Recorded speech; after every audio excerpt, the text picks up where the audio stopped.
महाराष्ट्र की राजनीति में इस समय गर्माहट जिस खबर को लेकर है वो है शरद पवार और गौतम अडानी की मुलाकात को लेकर। उधर एनसीपी चीफ शरद पवार और कारोबारी गौतम अडानी के बीच की मुलाकात के बीच महाविकास अघाड़ी में दरार की भी खबरें लगातार बनी हुई हैं।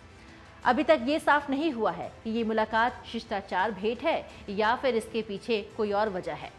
उधर शरद पवार के भतीजे अजित पवार ने बीजेपी में जाने की अटकलों पर चुप्पी साधे रखी है। हालांकि उनका ये भी कहना था कि मैं हलफनामा लिखकर दे सकता हूं कि एनसीपी में ही रहूंगा, मगर पीएम मोदी की तारीफ करके इन सुगबुगाहट को उन्होंने तेज कर दिया है। ये तमाम तरह की चर्चाएं हैं जो महाराष्ट्र की राजनीति में छाए हुए हैं। लेकिन इसी बीच अडानी और शरद पवार की मीटिंग के पीछे की कई अटकलें हैं और कई चर्चाएं हैं जो अभी चल रही हैं कि आखिर बंद कमरे में दोनों के बीच करीब 2 घंटे तक ऐसी क्या बातचीत हुई, किन मुद्दों पर बातचीत हुई, इसकी कोई जानकारी अभी नहीं मिली है। सभी नेताओं ने चुप्पी साध रखी है, लेकिन ये अपने आप में दिलचस्प हो जाता है।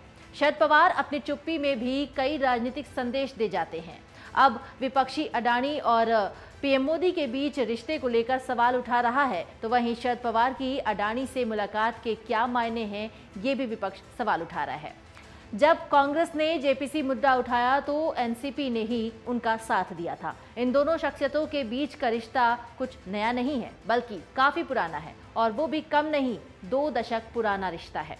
हालांकि अब तक बैठक का एजेंडा साफ नहीं हो पाया है, लेकिन हिंडनबर्ग रिपोर्ट विवाद, जेपीसी जांच और एनसीपी में सियासी उथल-पुथल के बीच बैठक को काफी अहम माना जा रहा है। आपको बता दें कि दोनों एक दूसरे को करीब 2 दशकों से जानते हैं। यहाँ तक कि पवार ने अपनी आत्मकथा लोक माझे संगाती में अडानी की जमकर तारीफ भी की है। उन्होंने कारोबारी को मेहनत करने वाला और जमीन से जुड़ा हुआ व्यक्ति बताया था। खास बात यह है कि उस दौरान अडानी कोयला क्षेत्र में संभावनाएं तलाश रहे थे। पवार ने यह भी लिखा था कि उनके कहने पर ही अडानी ने थर्मल पावर सेक्टर का रुख किया था। उन्होंने अपनी किताब में अडानी के कारोबारी सफर को भी शामिल किया था, जिसमें मुंबई लोकल में सेल्समैन के तौर पर काम करने से लेकर बड़ा कारोबारी बनने तक की पूरी कहानी है। एक इंटरव्यू के दौरान पवार ने कारोबारियों को निशाना बनाए जाने को लेकर भी बात कही थी। उन्होंने कहा था कि ये देश में कई सालों से हो रहा है। मुझे याद है कि कई सालों पहले जब हम राजनीति में आए थे तो अगर हमें सरकार के खिलाफ बोलना ही होता था तो हम टाटा बिरला के खिलाफ बोलते थे। उन्होंने आगे कहा कि निशाना कौन थे? टाटा बिरला। जब हमने टाटा बिरला के योगदान को समझा तो हैरान रह गए, हम क्यों न टाटा बिरला कर रहे हैं, लेकिन किसी को तो निशाना बनाना था तो हम टाटा बिरला को ही निशाना बनाते थे। आज टाटा बिरला का नाम आगे नहीं है, दूसरे टाटा बिरला सरकार के सामने आ गए हैं। इसलिए अगर इन दिनों आपको सरकार पर हमला करना हो तो अंबानी और अडानी का नाम लिया जाता है। महाराष्ट्र के पूर्व उप मुख्यमंत्री और सीनियर पवार के भतीजे अजीत के चलते पहले ही सियासी अटकलों का दौर जारी है। कहा जा रहा है कि वो भारतीय जनता पार्टी के साथ जाने की तैयारी कर रहे हैं। हालांकि बाद में उन्होंने खुद ही ये साफ कर दिया था कि वो एनसीपी में ही रहेंगे। इसी बीच शरद पवार की बेटी सुप्रिया सुले ने 2 बड़े सियासी धमाकों का भी दावा कर दिया।